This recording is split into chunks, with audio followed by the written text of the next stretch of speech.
First, my disclosures. I've done consulting, Speakers Bureau. I have a grant support from a number of agencies and foundations. Much of this is moving behind me because I was recently made Chief of Oncology at the St. Louis VA. I just started as a VA employee on July 1. So quickly we'll go through what is the VA Central Cancer Registry, how we access the Cancer Registry, and then what we've done with the VA Cancer Registry data. And I'll also go through a timeline of how long it took, in part because of the notorious paperwork at the VA. So this is a matter of big data, and most people recognize Edward Snowden. He's somewhat infamous these days, and I thought I might burst into flames now that I'm a government employee and even to mention his name. But there are threats with big data that we take very seriously in all of our projects, and it's really the release of PHI. Most people remember the laptop that was left on a subway train, I think, in DC, 500,000 veterans information, $20 million payout for the VA. Not the greatest day in the VA's history. So we take extensive steps in order to prevent something like that from happening again. Most notably, all of our data is kept on a VA server, protected behind the VA firewall. It never leaves the VA, never goes to the university. People at the university who want to work with us have to come to the VA to keep that protected. I mean, we've got police security, all these other things too. We don't want to release PHI, and then also unfavorable data, which is a reason why we do get approval before publication for any of our work, The assets, though, I think outweigh the threats, and it's large numbers of patients to detect subtle findings that you just can't get elsewhere, and there will never be enough randomized trials in order to ask all the questions that are clinically relevant.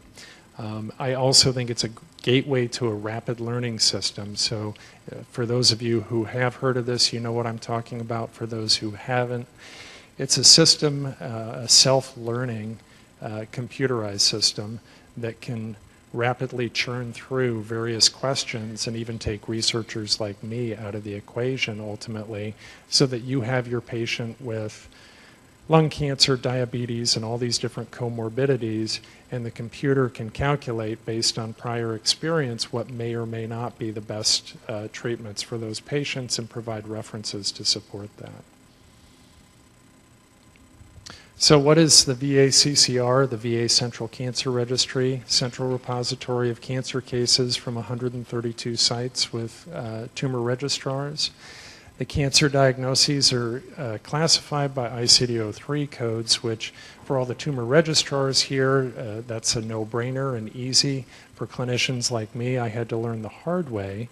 ICD-9 codes are what we're most familiar with. I look at non-Hodgkin lymphoma, most of which gets coded as 202.8. Well, 202.8 could be an indolent follicular lymphoma or an aggressive diffuse large B-cell lymphoma. So the fact that that granular information is available is one of the critical pieces to doing work with this registry. The patients are drawn from all the VISNs, not all the sites, but all the VISNs, giving us a good cross-section across the United States, because we've found that treatment patterns may differ regionally. The data available includes age, stage, real SSN for linking, scrambled SSN for linking to other data, and disease-specific factors. For example, in diffuse large B-cell lymphoma, which I treat at the university, it includes the IPI score, the International Prognostic Index, since 2009. So with each disease, there are disease-specific factors. There's also data on treatment and date of last visit. Sometimes the last visit data is a little bit less, the quality's not always so good, but certainly the treatment data is very reasonable for us as we try to make estimations. So some quick statistics, and these were taken directly off of the VA intranet site, which I think has not been updated in a little while. But you can see the power of this database, particularly for the diseases that are common in our veteran population, with nearly 150,000 prostate cancer patients, over 100,000 lung cancer patients. And then we get into diseases like non-Hodgkin lymphoma, which I see, and 15,000 non-Hodgkin lymphoma patients. That is a tremendous resource, pretty much unmatched throughout the world. The annual accrual, an example year is 2007, and there were 43,000 new cancer diagnoses made throughout the VA system. It is worth noting that the diagnoses may take time before they're captured by the registry, both at the local and the central level.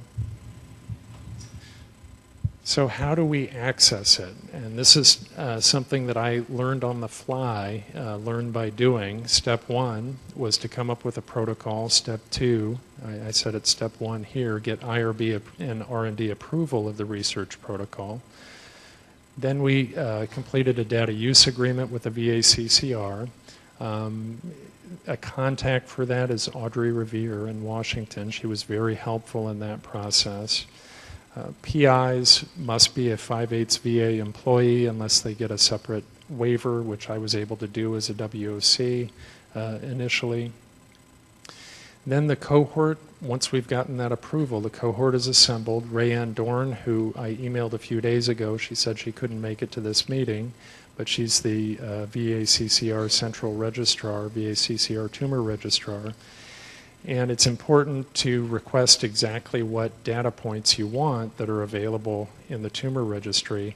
And one thing that we learned the hard way was when you get the data file sent to you, ask for vertical bar delimited. We did comma delimited, and the trouble is there are commas in the data set, so then our columns didn't line up. It was a complete disaster. After that, the data gets downloaded to your local VA research server. And then what are the next steps? Really, it's about linking to other data sources. The power is not necessarily in the number of cases. SEER Medicare has more cases than this. The power is in the linking to the other data sources. And we linked, I think, AITC is an obsolete term now, but that's what we still call it when we're talking to our study team, to get ICD-9 codes for other diagnoses, such as comorbid conditions, the vital status files, which are excellent. The data, the research that's looked at the accuracy of the VA vital status files, alive or dead, showed 97% concordance with the Social Security Death Index. So I've had a little trouble lately explaining this to journal reviewers, for example, who say, well, you have to use the date of last contact. You can't say that you know the date of death. And I say, no, the VA doesn't like to pay benefits to people who are dead. We know the date of death. They track that very well. Vital signs, we're able to get all the vital signs that these patients have. So I'll show you some data in a minute on, we looked at BMI and how that influenced outcomes with non-Hodgkin lymphoma. And we have literally, in the 3,000 or so lymphoma patients, probably close to 100,000 weight measurements in these patients. So we can select out the one that's closest to the time of diagnosis. We then link to the Pharmacy Benefits Management, PBM, data using scrambled SSNs, and we can get the drugs, doses, and dates of administration. One limitation has been that the inpatient data is only available from 2002, fiscal year 2002, and so that is your infusional chemotherapies generally are considered inpatient medications. However, the outpatient data is available from fiscal year 1999. How else can we complete the data? And I talk about this because the completeness of the data, the richness of the data is what makes this such a tremendous resource. We've been using Capri. It provides a CPRS platform for focused data abstraction and really sampling using real SSNs. So we take the real SSNs, and to verify the validity of the data that we've gotten from administrative sources, we can look at a sample of patients in Capri, in essence, go into their chart with all the right permissions. It's very labor intensive, and it's not practical for most data sets due to size. I mean, as you might imagine, looking through 150,000 prostate cancer patient charts would be an enormous task that could never really practically be done for any study. However, for focused data abstraction and limiting our use of the PHI, it has value. So what have we been able to do? This is in some ways the punchline here. This is a study we had published last year in JCO. That this is a Kaplan-Meier curve looking at the outcomes of patients with diffuse large B-cell lymphoma diagnosed within the VA system between 1998 and 2008, based on the body mass index at diagnosis. And the surprising finding, I think that made it worthy of publication, was that the patients who were obese, measured by a BMI over 30, actually had better survival outcomes than the patients who were normal weight at diagnosis, and the patients who were underweight had by far the worst prognosis. Other studies that we've done, this is not published yet. We've looked at overall survival based on adherence to the NCCN guidelines, and we're in the process of working to control for the potential confounders in this, because there is going to be confounding by indication. However, we are seeing the patients who completed treatment in a guideline adherent fashion had better survival than those who didn't. This is a paper that actually is recently EPUB. It was published recently. We looked at survival in patients with multiple myeloma, and we isolated out, because of the changes in the multiple myeloma diagnostic criteria over the years, just the patients who received treatment, which we could get from PBM, treatment within 6 months of their myeloma diagnosis. And again, we're finding that the patients who were obese actually had better outcomes. However, in this case, this result was somewhat confounded, and the effect went away when we looked at disease, or we looked at weight loss in the year leading up to diagnosis. So presumably, the patients who are losing weight are moving down into the normal weight group, and the patients who are losing weight had a much poorer prognosis overall. So we have found the interesting part here is this is a B symptom, if you will, a new adverse prognostic factor that's clinical, that doesn't cost thousands of dollars to run, that can be done with a simple history, that has never been described before in the literature. So weight loss from myeloma in the months leading up to diagnosis is a poor prognostic factor. And then this is a paper that I said submitted on here because when I put these slides together, I thought it would be by now. It's not quite yet, but it will be soon. And we will make sure to run it by Dr. Kelly and the people in the VACCR for approval. But we looked at patients with multiple myeloma, again, those who received treatment within 6 months of the diagnosis. And we looked at those who received pamidronate versus zoledronic acid. Right now, both of these treatments are considered, either one is considered acceptable and standard of care. And the interesting finding is that we're seeing a statistically significant difference in overall survival, even after controlling for treatment differences, comorbidities, and other factors that may have caused some confounding there. It's still possible that this is a confounded result, but the strength of the result, in my mind, argues against it. And there's also pathophysiology data supporting that the more potent bisphosphonates are going to have a better effect overall. So this is the timeline in the lessons learned from the first obesity project. And This is not something that happened overnight. My first WOC application at the St. Louis VA was in October 2008, which took several months to approve. That was the first delay in moving things forward.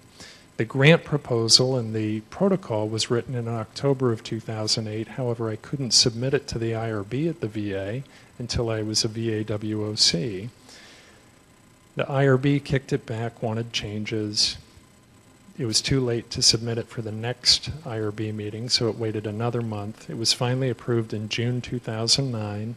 Then it took me several months to do the VACCR paperwork. That was submitted, it was approved, the data was downloaded in April of 2010. We linked the data in August 2010, got our first abstract together very rapidly based on the results, submitted the paper the next year, got it back for more reviews, resubmitted it, had to be re-reviewed, finally published in March of 2012. So about a 3.5-year process. I'm hoping that others can do this faster than I did, in part because most of the people here are actually at a VA already, and also in part if you're getting hung up or having problems, you can ask myself or some of our staff, and we can help point you in the right direction. So the additional lessons, major hang-ups involve security of VA data, restricting access, and preventing dissemination. That's something that has to be done right, and I don't disagree with that, though it is time-consuming. I can tell you from our audits with Capri that the race and diagnosis data from the VACCR are of excellent quality. The race and the diagnosis accuracy was 98 to 99% across our sample. The prognostic scoring and performance status, when it was measured, were of variable quality and availability. The pharmacy data was good, but sometimes the approaches to dose and date recording vary across institutions. So we've tended to use the PBM data more in a qualitative sense than a quantitative sense. So overall, the VACCR is one of the largest cancer patient data sets in the world. The linking to the other VA data, pharmacy, vital status, etc., increases the power far beyond SEER or SEER Medicare data. This is a premier data set in the world. In the future, we do use Vinci and the DART process now for some of our linking and analysis, and I think as VACCR data becomes available there, that will only improve and increase.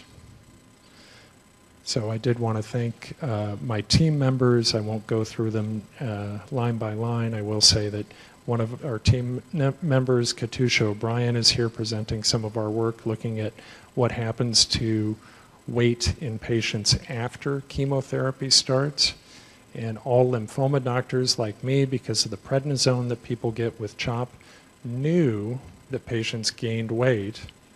When we look at it at a population level in the VA, they actually lose weight during treatment and then gain all that weight back and a lot more as soon as treatment ends.